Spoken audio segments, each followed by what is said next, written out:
Hello, আসসালামু আলাইকুম। তো আজকের ব্লগটা আমি কম্বল গায়ে দিয়ে শুরু করতেছি। গোসল করছি, তো এখন শীত করতেছে, এই জন্য কম্বল গায়ে দিয়ে রাখছি।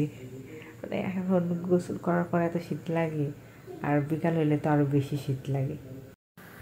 বিকাল হয়ে গেছে, আর আমি যে রসুন লাগাইছিলাম, তো ওই রসুনগুলো জ্বালাইছে আর মাটি শুকিয়ে গেছে, এই জন্যে আমি পানি দিয়ে দিতেছি।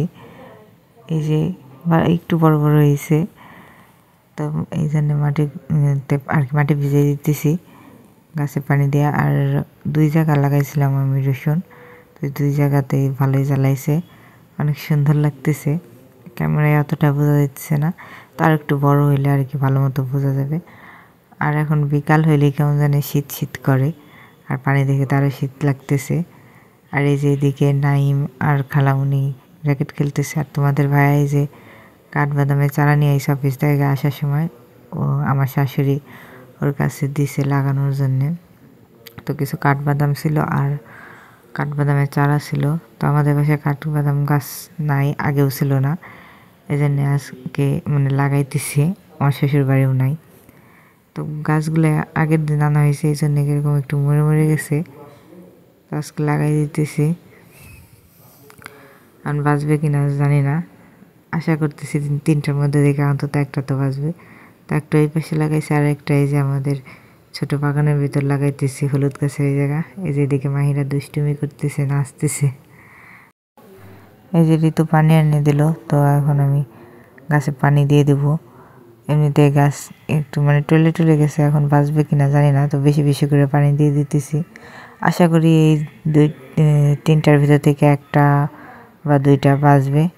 এখন দেখা যাক বাঁচে কিনা। বেশি বেশি করে পানি দিলে যদি বাঁচে, এই জন্য আমি বেশি বেশি করে পানি দিয়ে দিছি। তো এই 2টায় পানি দেওয়া শেষ, এখন ওই পাশেরটায় পানি দেবো। তো আমি বের হয়ে যাবো, এই জন্য তোমাদের ভাইকে বলতেছিলাম বালতিটা ধরো, আমি বের হব। তো এই যে রাফসান আমার ননদের ছেলে, আমার শ্বশুরের সাথে আইছে, আমাদের বাসার কাছেই, কান্না করতেছে, পড়ে গেছে ও। তো এই যে আমি বের হয়ে গেছি, আর একটা গাছে পানি দেওয়ার আছে।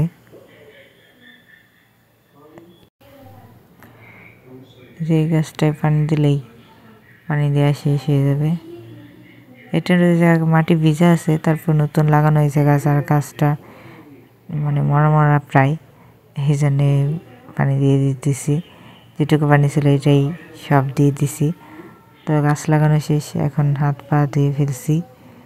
হাত পা ধুয়ে এখন একটু আমাদের কাঠগোলাপ গাছটা দেখতেছি, একটা ডাল কারা জানি ভেঙে নিয়ে গেছে। আর এই পাশের 3টা ডাল ছিল, তো ওইখান থেকে একটা ডাল কেউ হয়তো ভেঙে নিয়ে গেছে। তো এরপর সন্ধ্যার আজান দিয়ে আমরা উপরে চলে আইছি। তো মাহিরা এখানে ফোনে গান শুনে নাচতেছে, ওর গান শুনলেই হয়েছে, ও নাচে। তো কপিরাইটের জন্য কি গানে নাচতেছিল, গানটা অ্যাড করতে পারলাম না। তো আমার মনে হয় গানের সাথে ভালোই নাচতেছিল। এক ছোট তো, কিন্তু অনেক সুন্দর মিলে মিলে নাচতে পারে। আজকের ভিডিওটা এই পর্যন্তই। তো তোমাদের আমার ব্লগ কেমন লাগলো অবশ্যই কমেন্টে জানাও। আর আমার ব্লগ যদি তোমাদের ভালো লেগে থাকে, চ্যানেলটি সাবস্ক্রাইব করে রাখো, আর একটা লাইক কমেন্ট শেয়ার করে দিও। তোমরা অনেক অনেক বেশি ভালো থেকো। বাই, দেখা হবে কালকে নতুন ব্লগে।